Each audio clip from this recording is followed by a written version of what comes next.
I want to talk about something that took me years to understand. That the biggest gift of self awareness is that it lets you discover who you really are, not by reflection alone, but what you are drawn to. For me, it let me find my interests, and my interests, They ended up shaping the person I have become today. The more I started paying attention to myself, not in a deep dramatic way, but just in the everyday sense, I noticed I kept coming back to certain things.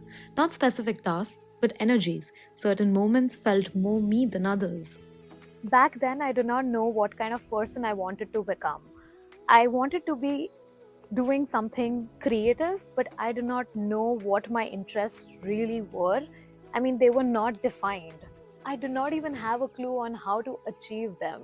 Forget achieving, I did not even know what my dreams kind of looked like. I was not able to visualize those dreams. That changed when I started to explore things. Rather than just by doing it, I started to also reflect on how those activities made me feel like.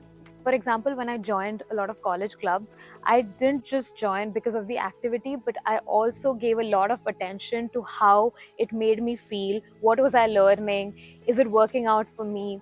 Do I like the environment I was in? Did I feel like I was growing? Did I want to do more of it? That's when I realized that self awareness isn't just about thoughts, it's about noticing the patterns, what energizes you, what excites you the most, what makes you feel like you're actually showing up for yourself. When I think back, I noticed that the signs were there even in childhood. Let me tell you. So, when I was young, I started this page called Capti Graphs, and it's still there actually. You can check it out. Over there, I wrote captions for somebody else's photographs. I absolutely loved doing it because I enjoyed writing since my childhood. But one day, what happened? The photographer stopped sending me his photographs. So, to keep the page running, what did I do? I started taking my own pictures. And that's how I realized that I love photography too. I didn't label it then. I wasn't thinking, this is my passion. But looking back, that curiosity, that desire to tell a story, visually and emotionally, was already there. I just didn't think it was valid. I thought it was a phase or a random thing.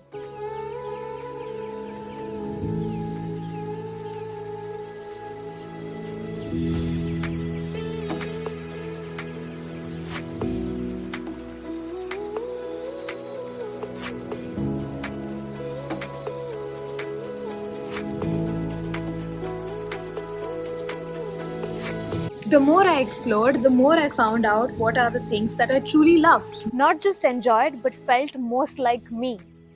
When I joined a writing club, I discovered I loved poetry. When I started to manage people in a team, I found out that I love to lead.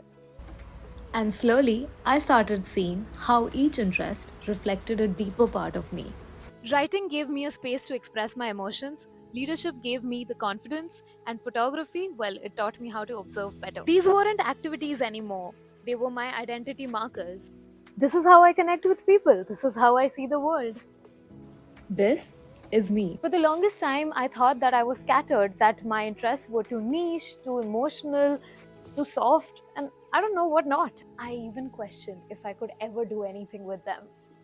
But eventually, I stopped trying to make it all make sense. I realized I didn't need one interest, I needed to honor the combination of them. That mix of feeling deeply, thinking creatively, and wanting to do things differently became the most me thing ever. I don't want to fit in. I want to move people with emotionally charged and resonant stories. I want to do things differently and leave a positive impact behind. I want to meet new people. I want to go looking after opportunities at the right places. And most importantly, I want to push myself, my boundaries, to do more, to take more initiatives. And now I know that's not being too much, that's just me, fully expressed. If you're still figuring out what you like or who you are, don't force clarity. Just start trying things. And as you try, pay attention. What lights you up, what pulls you back, what feels real. That's your direction, and that's how you find your interests. And most importantly, that's how you find yourself. So, let me know in the comments what's something that you have rediscovered about yourself lately. Until then, see you in the next one. Bye.